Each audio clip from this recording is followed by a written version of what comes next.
Have you ever opened your WordPress website and suddenly seen the error WordPress SSL error? It can be frustrating, especially when your website was working perfectly just a few moments ago.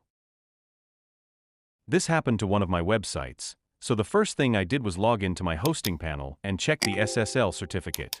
Surprisingly, the certificate was active, properly installed, and hadn't expired. Let's start by generating a CSR in cPanel. This request is required to issue or reinstall an SSL certificate for your website.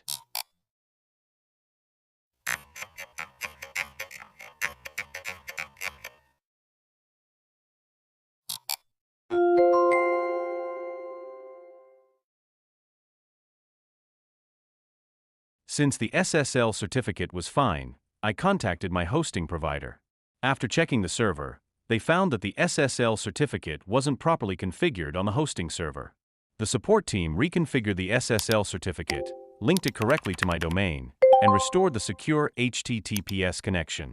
The website started working perfectly again. So before changing WordPress plugins or reinstalling your website, always check your SSL settings and contact your hosting provider first. If this video helped you, like, share and subscribe.